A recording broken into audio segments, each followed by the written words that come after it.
काम काय मुख्यमंत्र्यावर विश्वास ठेवायचा का नाही? आता काय ठेवायचं आहे? आता काय विश्वास ठेवायचा? विश्वास ठेवायला की केलं काय केलं? 4-4 आणि 3-3 हजार रुपये शेतकऱ्यांच्या खात्यावर पडायले. काहींच्या खात्यावर तर नाहीच आहेत, काहीला 7,000 पडायले, काहींच्यात आणखीन मिळच लागत नाही. कोणाचे खाते खराब म्हणून सांगते, ब्लॉक म्हणून सांगते. ही सरकारची सिस्टम जाणून बुजून या. तुम्ही 5 आणि 7 लाख 2-2 लाखाचं नुकसान झालं आहे, तिथं 6-7 हजार रुपये द्यायला तुम्ही.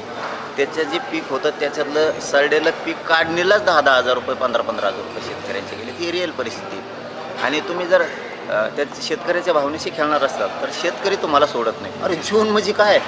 जून कुठं आहे? तर अहो किती साधं उदाहरण आहे ना. एखादा पेशंट आता खूप आजारी आहे, त्याला आत्ता दवाखान्यात न्यायचं आहे, तुम्ही म्हणता त्याला 6 महिन्यांनी होतो, मरल ना ते. इतकं मूर्खपणाचं लक्षण सरकारमध्ये असायला नाही पाहिजे. परंतु आता याचे दुष्परिणाम भोगावं लागतात. तिकडं ज्यांनी आंदोलन केलं त्यांच्यावर गुन्हे दाखल झाले. बच्चू कडू, तिकडं शेतकरी सगळे जे रस्त्यावर आले होते, रस्ता जाम केला म्हणून गुन्हे दाखल केले. 300 जणांना हे ना मोगलाईपेक्षा भयंकर वागायला लागले सरकार. म्हणजे आता आमचं बी उदाहरण जर द्यायचं ठरलं ना, मुंबईहून आलेलो आता आम्ही 1.5-2 महिने झाले आंदोलनात.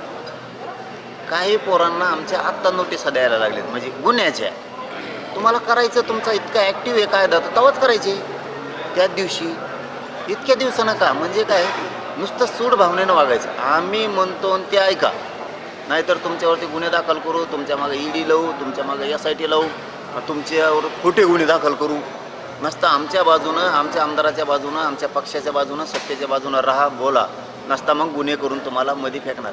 पहिलं असं नव्हतं. पहिलं काय होतं, विरोधाला विरोध केला ना तर ते मान्य करायचे. असं जिरी सांगत नव्हते. जाणून बुजून वैयक्तिक मॅटर काढणार, काही पण कोर्टाने करणार, खोटे गुन्हे दाखल करणार, त्याच्यावरती पोलिस पाठीमागं पाठवणार. म्हणजे ही दडपशाही, म्हणजे ही मोगलाईपेक्षा भयंकर चालवलं आहे सध्या. आता तुमच्या म्हणण्यानुसार समजा नागपूरच्या आंदोलकांवरती गुन्हे दाखल झाले, काय केलं? नुसत्या रस्त्यालाच बसले ना, दुसरं काय केलं? आणि मग सरकार जर ऐकत नसेल शेतकऱ्यांसाठी तर रस्त्यावर नाही बसायचं तर कुठं बसायचं? एक माध्यम असतं, सरकारने आपला आवाज ऐकण्याचं एक माध्यम असतं. त्याच्यामुळं गोरगरीब लोक उठतात, शेतकरी उठतात आणि रस्त्यावरती बसतात. त्याच्यासाठी गुन्हे दाखल करायची काय गरज? त्याच्यावरती गुन्हे दाखल करायचे. अहो तुमचा नुसता तापा चालला तर 4-4, 5-5 घंटे ट्रॉफिक जाम राहते शहरातली. तेव्हा गुन्हे दाखल होतात का मंत्र्यांवरती? मग तेव्हा होतात का? म्हणजे ही भूमिका दुटते. आता आमच्याकडे जर खेड्यात आले तर यांच्यामुळे पुरा रस्ता बंद राहतो. मग त्यावेळेस आमच्याही लोकांचं काहीतरी गडबडीचं काम असेल ना. कुणाला पेपरला जायचं असेल, कुणाला शाळेत जायचं असेल, कुणाला हॉस्पिटलला न्यायचं असेल, कुणाला तरी बँकेत जायचं असेल, कुणाला तरी शाळेवर जायचं असेल, एखाद्या शिक्षकाला जायचं असेल, एखाद्या अधिकाऱ्याला आमच्या रस्त्यावर जायचं असेल ना, त्यावेळेस विचार करत नाहीत ना. मग त्यांच्यावरती गुन्हे दाखल होतात का?